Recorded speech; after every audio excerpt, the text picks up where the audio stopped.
Hello hi ನಮಸ್ಕಾರ. ಇಲ್ಲಿ ನೀವು ನೋಡ್ತಾ ಇದ್ದೀರಲ್ವಾ, ಇದು ನಮ್ಮ ಮನೆ ಗಪ್ಪೀಸ್ಗಳು. ಈ ಗಪ್ಪೀಸ್ಗಳು ತುಂಬ ವೆರೈಟಿ ಇದೆ, ತುಂಬ ಕಲರ್ಫುಲ್ ಆಗಿದೆ, ಆ್ಯಕ್ಟಿವಾಗಿ ಓಡಾಡ್ತಾ ಇರುತ್ತೆ. ಆ್ಯಂಡ್ ನಮ್ಮ ಮನೆಯಲ್ಲಿರೋಂಥ 3 ಟ್ಯಾಂಕಲ್ಲೂ ಗಪ್ಪೀಸ್ಗಳನ್ನ ನಾವು ಬೆಳೆಸ್ತಾ ಇದ್ದೀವಿ. ಇದು ಫಸ್ಟು ಬಿಸ್ನೆಸ್ಗೆ ಅಂತ ಮಾಡಿದ್ದು, ಇವಾಗ ಹಾಬಿ ಆಗಿದೆ. ಸೊ ಹಾಗಾಗಿ ನಮಗೆ ಒಂಥರ ಅದನ್ನು ನೋಡಿದ್ರೆ ಖುಷಿ ಆಗುತ್ತೆ. ಈ ನೀರನ್ನ ನೀವು ಅಬ್ಸರ್ವ್ ಮಾಡಿ, ಇದು ಫುಲ್ ಗ್ರೀನ್ ಕಲರಲ್ಲಿದೆ. ಆ್ಯಂಡ್ ಫ್ಲೋಟ್ ಆಗ್ತಿರೋಂಥ ಗಿಡನ ನಾವು ಡಕ್ವೀಡ್ ಅಂತ ಕರಿತೀವಿ.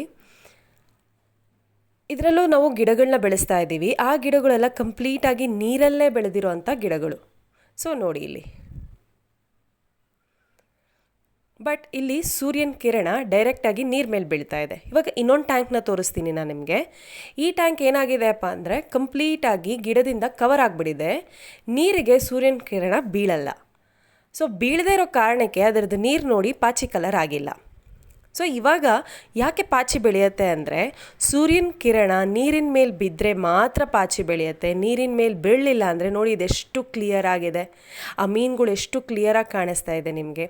ಯಾಕೆ ಅಂದರೆ ಇದರಲ್ಲಿ ಇದ್ದಿದ್ದ ಗಿಡ ಆ ನೀರ ಮೇಲೆ ಸೂರ್ಯನ ಕಿರಣ ಬೀಳದಿರಂಗೆ ಕವರ್ ಮಾಡಿರೋ ಕಾರಣಕ್ಕೆ ಪಾಚಿ ಬೆಳೆದಿಲ್ಲ. ಆದರೆ ಈ ಕಡೆ ಇರೋವಂಥ ಟ್ಯಾಂಕಲ್ಲಿ ಫುಲ್ಲು ಗ್ರೀನ್ ಆಗಿದೆ. ಯಾಕೆಂದರೆ ಅದರಲ್ಲಿ ಗಿಡ ಕವರ್ ಮಾಡಿಲ್ಲ, ನೀರು ಸೂರ್ಯನಿಗೆ ಎಕ್ಸ್ಪೋಸ್ ಆಗಿದೆ. ಸೊ ಇಲ್ಲಿ ನೋಡಿ ನಮ್ಮನೆ ಮಗು ಎಷ್ಟು ಖುಷಿಯಿಂದ ಫಿಶ್ಗೆ ಫೀಡ್ ಮಾಡ್ತಾನೆ ಅಂದರೆ, ಈ ಫೀಡು ಮತ್ತು ಇದ್ರ ಬಗ್ಗೆ ನಾನು ನಿಮಗೆ ನೆಕ್ಸ್ಟ್ ವೀಡಿಯೋದಲ್ಲಿ ಏನೇನೆಲ್ಲ ಹಾಕಿ ನಾವು ಮಿಕ್ಸ್ ಮಾಡಿ ಇಟ್ಟಿದ್ದೀವಿ ಅಂತ ನಾನು ನಿಮಗೆ ತೋರಿಸ್ತೀನಿ.